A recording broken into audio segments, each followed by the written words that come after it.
man, what an emotional 10 days or so it has been for Mr. Rob Higgins, in the sense of your baby girl is now in college, moved up to Atlanta. And I have to ask you, Mr. Higgins, because I know how close you and Lainey are. She's now at Oglethorpe. You had a chance to drive her up. You sent her off into the real world.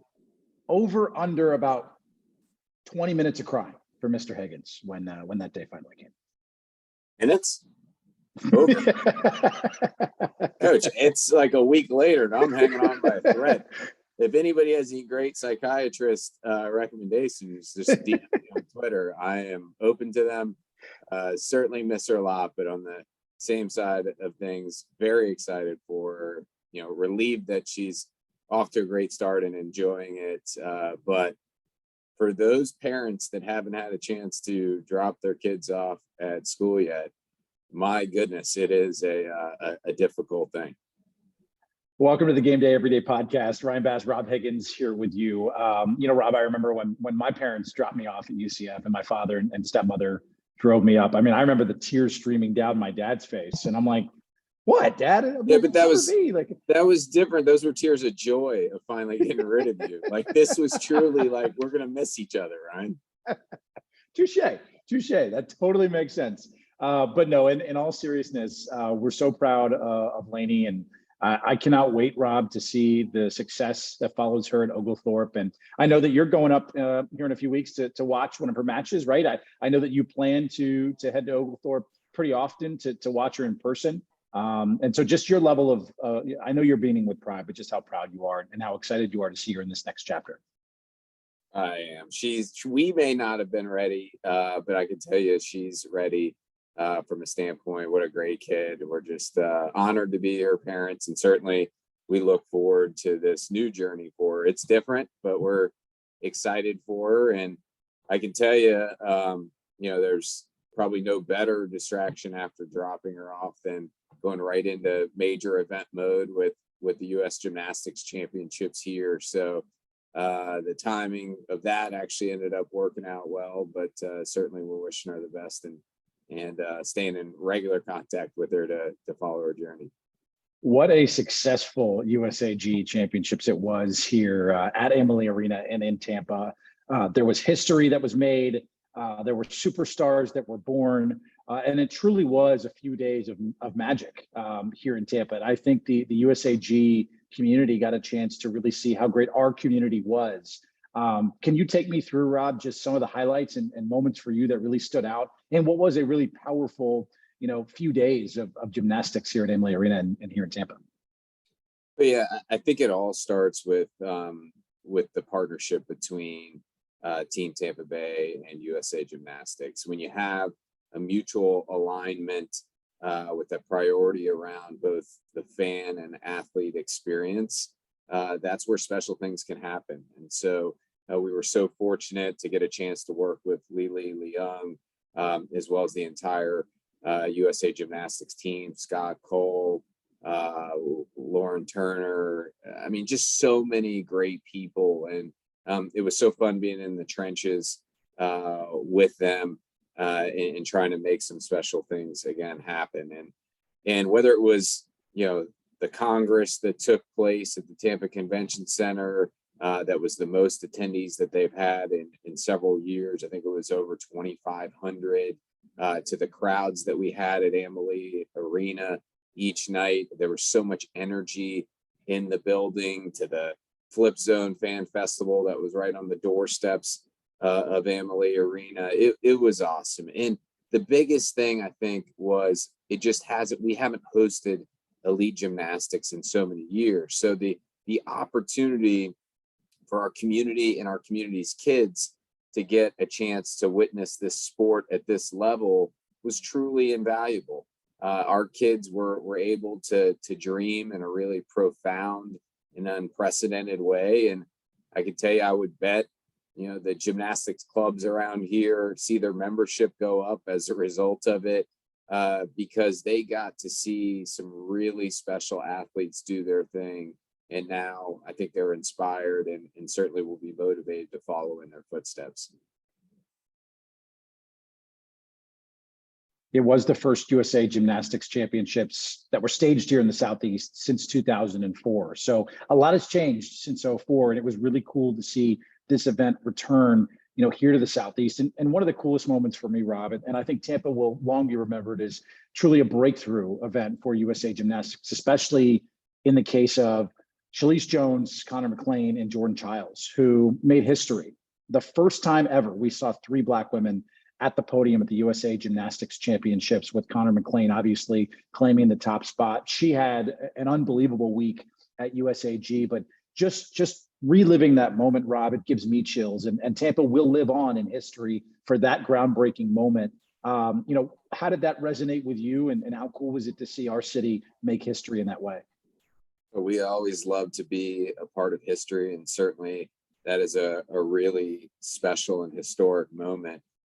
USA Gymnastics, the day before the event started, unveiled their new brand, and they had a chance to share their vision for their new brand. And the tagline, I shouldn't even call it a tagline, it's more of a promise and it's more of a commitment, is the movement starts here. And so for our community to literally be the starting point of the movement and then have something historic like that happen on the podium is phenomenal. There's no doubt USAG has been faced with incredible, difficult challenges. They've been continuing to work their way through them. It's through the strength of their leadership that they continue to be, chart a course on a really strong trajectory. And so for literally the movement to start here is fantastic. And that's the type of things and type of events that our community wants to be a part of. We have a great piece on TampaBaySports.org from Marjorie Johnston, who kind of recapped the entire event and spoke with Lily Leung about USAG here in Tampa, and was asked about this being a future site potentially for even more events. And I loved her quote, Rob, when she said, "We haven't really seen many or any places with this level of hospitality." That has to warm your heart. And we certainly know how great our hometown is. We speak about it all the time, and any event that comes to our city truly gets to ingrain and really get to feel for the culture that we have here in Tampa Bay. But how cool is that they come down here to Tampa, they see our hospitality, and they know, wow, we need to make sure we have more events down there in the city of Tampa. I certainly love reading that. I had great conversations after the event with Lily, and certainly she shared that same sentiment. So for us, I think we certainly want to look to continue on the relationship at a really high level and look for future event opportunities. I know we'll get into talking a little bit more about Leonard Levy and his passing here shortly, but Leonard taught us, and we say it ad nauseum, that if they like us, they'll leave us. If they love us, they'll come back. And so we're not considering this event a total success yet, until we are able to bring it back. So Lily, who's now a dear friend, can say as many positive things as she wants, and certainly we appreciate them. But at the same time, the standard's got to be that they feel so compelled to bring their event back. That is what will define whether or not the 2022 UFOS U.S. Gymnastics Championships were a success or not. And I think it's only a matter of time before those events with USAG and the future of gymnastics comes back to Tampa Bay and calls it home yet again here in the years to come. So we are very excited for that. I mentioned the article on TampaBaySports.org. It was penned by our very own Joey Johnston, who is a member of Team Tampa Bay. And we had an opportunity to chat with him, not only about USAG, but the legacy of Leonard Levy as well, here on the Gameday Everyday podcast. All right, we're joined by a longtime friend of the Tampa Bay Sports Commission, and what I would say the dean of sports journalism for Team Tampa Bay. He's a historian of many sorts and has seen it all. And we're fortunate to get his perspective on a couple of recent occurrences with our community. to get his take again. So Joey Johnston, welcome to the show. Rob, thanks for having me. Great to be with you. And of course, Ryan, one of my favorites. So looking forward to our chat here. The Dean of Sports Journalism. That's a title, man. He is. And I'm glad we were able to offset that horrendous shirt you're wearing, Ryan, by Joey being in the home of the Bulls, the Yangling Center, and wearing a USF polo. So we've got the show locked and loaded. 2/3 of it is of the right kind. And hopefully we can drown you out, Ryan, with any luck. But Ryan doesn't have a lot of time. He's got to get ready for South Carolina State. So can't take up too much time. Yes. He's already peddling his cabana seats on social media. I saw that. He's already bailing out. Funny story on that, for the record. Number one, I'm going to be in Jamaica, which is why I can't go to the game. Number two, a former UCF football player actually bought my tickets from me, which was so nice. So he's going to be hanging out in the cabana. Yeah. That's great. That's great. Well, Joey, the last few weeks at a minimum, you have been covering a really special event for us. Ryan and I just were talking about USA Gymnastics, the 2022 UFOS US Gymnastics Championships. And you got a really unique perspective, getting an opportunity to visit with a variety of the athletes, a variety of their key stakeholders. What were your impressions of that event? Well, it was a first. I'd never covered gymnastics at that level. Certainly have followed gymnastics over my lifetime at the Olympics and whatnot, and really admired the strength and power and grace of these athletes. This was my first time to really interact with them and see it with my own eyes. And I've got to tell you, it's one of the more impressive things I've ever seen, not just getting a background of how hard these people work, but to see them in action. And how they nonchalantly do these incredible moves with their bodies, it just blew me away. I couldn't take my eyes off it, and it's a great spectator sport, and I am fired up now to have kind of a background going into 2024, the Paris Olympics, after seeing the best compete in Tampa. Let me ask you, Joey, because there were so many different events throughout USAG at Amalie Arena. Is there one to you that stood out, that really resonated above all? I mean, for the women, the floor exercise, I think is the key one. Everybody seems to resonate with that. I was positioned closely to the balance beam, and just seeing how they could manipulate themselves in a 4-inch slab of wood was just amazing. They would contort their bodies and flip and land perfectly and stick the landing. And I don't know that I could stand on there for 2 seconds without falling. So it was pretty amazing. And these people work like crazy. All sports do, but they are in the gym, perfecting their craft over a period of years to get ready for the Olympics and all their big events. So their dedication, their drive, and also the kind of people they are. I really enjoyed getting to know Brody Malone and Jade Carey and all the top athletes. These are really unique, fun people, and I will certainly be their fans moving forward. Those that haven't seen, Joey wrote a variety of different stories, and I think one of my favorite aspects was every time Joey would write a story and then publish it to our website. For the listeners, you got to check them out at tampabaysports.org. But one of my favorite parts was people that have been around the sport for several years would then tell me that they learned something new through Joey's stories, which I think was a great tribute to him. But his walk-off home run of stories to really recap the event was related to, just USA Gymnastics perspectives of our community and how much they enjoyed it here. Joey, in your own words in writing that, what were your key takeaways of just how you thought the event went overall in their perspective on how much they enjoyed our hometown? Well, it's always interesting to me, and of course I've grown up in Tampa. I've been part of events with you and others through my whole lifetime. I know how we do things here. It's always interesting to me to see a new entity come in and see what Tampa's all about and how we run events. And I think pretty quickly I got a sense they kind of looked around and said, "Oh, okay, all right, we're good." And just kind of ingratiated themselves. And as I told Lily Young speaking to her on the last night, I go, you're in the family now. And she goes, I know, I'm Team Tampa Bay, I'm in there. So I think we have, people in our corner for life. But they couldn't have been happier with how it ran at Amalie Arena. And certainly when they had a break to sample our amenities, our restaurants, our lifestyle, and our downtown, they enjoyed that. So I think to a person, everybody I spoke to, they're looking for a time to come back because they had such a good time. They want to sample our hometown even more. And I know if the opportunity affords itself in the future, they would like to come back and compete here again. Konnor McClain, Joey, was one of those athletes that put on a show here in Tampa and had said and quoted in your pieces saying she will remember this experience in Tampa forever.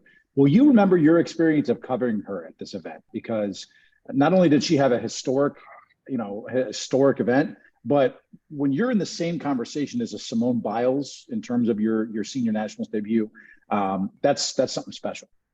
Yeah, Konnor McClain is 17 years old. Her father unfortunately passed away just a few months back, so she's had a lot of things to get through the last few months just to be in a position to compete at this event. Not only did she compete, she won in unexpected fashion. So it was one of those moments where she's basically signaling to the world, hey, I'm here and I'm here to stay. So I think when she goes on to the Olympics and things in the future, we can certainly say that we saw it for the first time in Tampa. That's where it all began. Just seeing her emerge like that, and then the human side of it, to know that all that she's been through with her family, that she battled through that, and certainly her father was on her mind at her time of greatest triumph. So it was very sweet, it was very poignant, and it was very powerful. Well, this week, while really special from a USAG perspective, we also got some tough news, beyond difficult news, really, with the passing of an absolute legend. I called you the dean of Team Tampa Bay sports writing, but there's the godfather of Team Tampa Bay, Leonard Levy, at 89 years old, passed away. He was so special to all of us in a variety of different ways. I don't think I've ever met somebody that mentored as many people as he has. And so I know you certainly got to know him at a young age, and would just love your perspective and getting an opportunity to deal with Leonard. Well, first of all, before I even met Leonard personally, when Tampa was going to be considered for an NFL franchise, I certainly read about him and knew that he was one of the key people in that pursuit. And I vividly remember, I think I was in middle school driving home on my bicycle, hearing that, hey, we got an NFL team coming to Tampa. And I remember watching the news that night and seeing Leonard Levy with Pete Rozelle. And, I certainly got a sense that this was a giant in our community, and getting to know him certainly solidified that in my mind. The thing I'll always remember about Leonard, even beyond that, is powerful circles as he walked in. He would always call and he would talk to me about high school sports, and he would at the Tampa Tribune, he would always point out, hey, we put the wrong story on the front page, and he was usually right. He knew his sports down to the local sports. He knew what was significant. If you had breakfast with him on a Saturday morning, he could talk to you with authority about Friday night high school football. He knew what was big and what wasn't, and his motivation was always that he cared for the community and wanted what was best for Tampa Bay. That was always the driving force for him. And I admired his energy. I admired his personality. And I certainly, like we all do, take something from him about just his ability to build relationships with people was bar none the best I've ever seen. I think we can all learn from that, because he had friends all over the country, all over the world. And as somebody pointed out to me the other day, they would go to the Super Bowl with him, and inevitably they'd be walking through a crowded room. Hey, Leonard, come over here. Hey, Leonard, come here. And it was an NFL owner. And there wasn't anybody that didn't know him. There wasn't anybody that didn't love him. He is Mr. Tampa in so many ways, and he is absolutely irreplaceable. We will miss him greatly. I encourage everyone listening to this podcast to head to TampaBaySports.com and check out the piece that you penned, Joey, on the legacy and the life of Leonard Levy. It was beautiful. And I think it really gives the perspective of who he was, the giant that he was, and the impact that he had on our community, and not just ours, but communities all across the country. One of the things I learned in my very short interaction with Leonard, and I had the pleasure of being able to spent some time with him in person on one of our first ever Tampa Bay 55 episodes of the podcast. And one of the things that stood out right away is the stories that Leonard was telling. I mean, I could have sat there, Joey, for days and listened to Leonard's stories. So I have to ask you, is there a story above all else that Leonard has shared with you that resonates or stands out with you? Because he was a man of many of them. You know, I just remember he, and not only him, but George Levy when he was alive, and Tom McEwen telling stories about the pursuit of the franchise, and just their ability to, when NFL owners would come to town, to take him on fishing trips, take him to restaurants, the way that Pete Rozelle resonated with them. And it just paid off over a period of time. And really, when it got to 1974, and there were, I think, 6 or 7 cities competing for 1 or 2 spots. And if you didn't get on the table, then you might have been never gotten on the table. But the way they built the relationships, as Leonard tells it, that most of the owners were saying, I'll be damned if anybody's getting in over Tampa.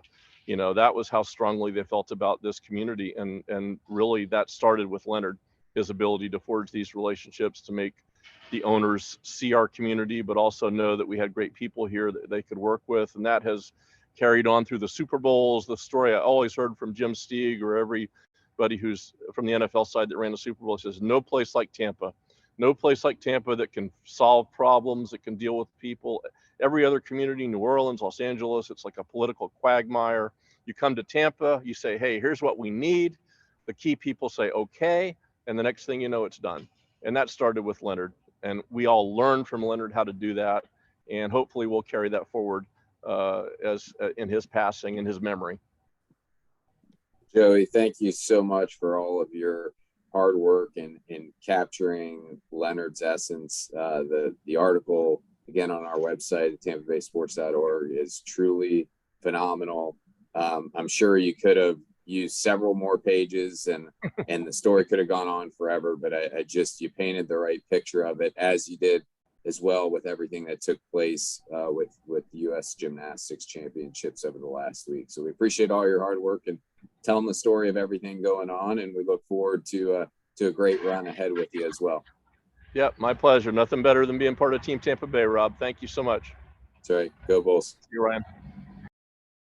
Rob, it is so special to relive just some of the memories and some of the accolades and just some of the moments that come with the legacy of Leonard Levy. And, you know, I first was introduced to Leonard through you. You know, I had the opportunity to meet him, to shake his hand, to listen to his stories, and just being around him for the few moments that I got the opportunity to, I felt his presence. I felt that, you know, just the wave of passion for our hometown, for the Tampa Bay Buccaneers, for this city, and for what it has meant to him. And as much as we've talked about his impact on the city, I think it, in almost a very calming sense, this city has had that much of an impact on him.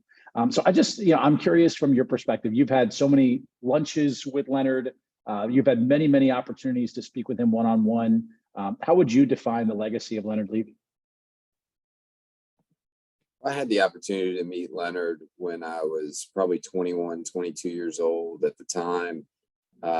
He was like 67, 68 years old. And so it was this, you know, odd couple introduction of sorts. And you don't traditionally have 21, 22-year-old traditionally doesn't have a lot in common with somebody that's, you know, 68 years old. But we both have this unwavering passion and love for our community. And I just was so fortunate he took me under his wing, taught me so many different things. There was times, believe it or not, that I wasn't a great listener, and he would teach me again. I say oftentimes that Leonard invented the lunch and learn. He would call you to lunch. He would ask you, has he told you about a certain story? I would say, yeah, you have told me that one. It's a great one. And then he would say, well, let me tell you again. And that meant that I needed to not only hear the story again, but I needed to listen and put it into practice. And I think Leonard was very conscientious of doing what was right for the community, doing it the right way, being a passionate advocate. He wasn't scared to ask for the business. He felt our community was very deserving. And as I talked about earlier, he taught us the importance of relationships and making sure they were long-term relationships and making sure you're creating relationships with anybody and everybody in our partner organizations, because you never know where they're going to wind up on the organizational chart. And he certainly treated everybody with respect, taught us to do the same as well. I think one of the things that always amazed me too is just his persistence in building relationships. A lot of people don't know, for probably close to, since the beginning of the existence of the Bucks, he would go to every single home game. And it wasn't just as a fan, but it was to go visit with the visiting owners. So you think about, the opportunity to do that. It's a basic thing, but not a lot of cities, not a lot of individuals take the time to do that. And certainly those relationships have paid off in a very big way in our community. I mean, I could go on forever. He's such a dear friend, incredible treasure of Team Tampa Bay. I'd hate to think where we would be, what our community would be without him, because his impact is so immense and so profound. When I hear you speak, Rob, and the interactions that I've had with you, it seems like Leonard's legacy lives on within you, right? A lot of those lunch and learns, I feel like, have resonated with you and have helped shape you and in the way that you interact, in the way that you, show your love for our community. How do you think, Leonard's impact has changed you into when you go into those rooms to speak to our hometown city and try to lure some events like the Super Bowl or the College Football National Championship or the Women's Final Four? Do you think some of those lessons that you've learned from Leonard, have impacted you when you do go into those rooms? 100%. But, I will say, I'm not the only mentee here. And I think that speaks volumes to Leonard as well. I mean, if you check out, just for example, the article that Joey wrote, there's probably 10 different voices that all claim that Leonard is their mentor or role model. And so while I was honored to be one of the disciples, the man's got a ton of disciples. And that's another lesson for all of us, is to continue to pass along these lessons to the next generation as much as we possibly can. And I think, he did that at a very high level, and it's our responsibility to do the same. I've always often learned that, there's two types of leaders out there. There's the leaders that build up organizations to be very successful. In this case, we'll call the organization Team Tampa Bay. There's leaders that can build up an organization to be ultra successful, and then when they leave, the organization's a house of cards and it crumbles. And then there's leaders that build up organizations that once they leave, they not only sustain success, but because of the things they've done, they take off to an even higher degree of success. And I think that's what's going to be Leonard's legacy, the foundation that he built, the lessons that he instilled, the mentees that he had. We are going to carry out his legacy in a really big way. And you're going to see that Team Tampa Bay is not a house of cards, that it's not only built for success, but it's going to continue to achieve things at an even greater level than many can even fathom. And that certainly has a lot to do with Leonard Levy. The godfather of Tampa Bay, as you put it quite eloquently, Rob. I don't know where we would be without him. And so his legacy will live on each and every day with each and every event that comes through our hometown. And of course, will be front of mind here for the Tampa Bay Sports Commission. And I think we can all agree Leonard would want us to continue to charge forward and continue to, showcase our beautiful city and bring these first-class, wonderful events to our hometown. And so with that, Rob, what are we working on? As USAG has come and gone, we are starting to get into the fall here and into the winter. What can we expect? What events are coming up, and what are you and your team gearing up for? Certainly getting ready for the NCAA Women's Final Four site visit. We have that in another month. We're one of 7 finalists there for 2027 through 2031. Shortly after the site visit will be the presentation later on in the fall. And actually, we want to do anything and everything we can to solidify our future spot with hosting the NCAA Women's Final Four, which, oh, by the way, got some great news this week with their broadcast moving from ESPN to the championship game to ABC. And so that is, Let's go. again, it's been an awesome event for us in the 3 times we've previously hosted. We've got a 4th coming in 2025, and we'd love to get that 5th on the calendar as well. On the immediate docket is the NCAA Frozen Four, our 3rd time hosting. That takes place in April. We have a big site visit with them that'll come up this fall too, where we can get through all the different logistical and marketing and all those different things that need to take place with them on the ground here. But certainly we've already been working hard on it.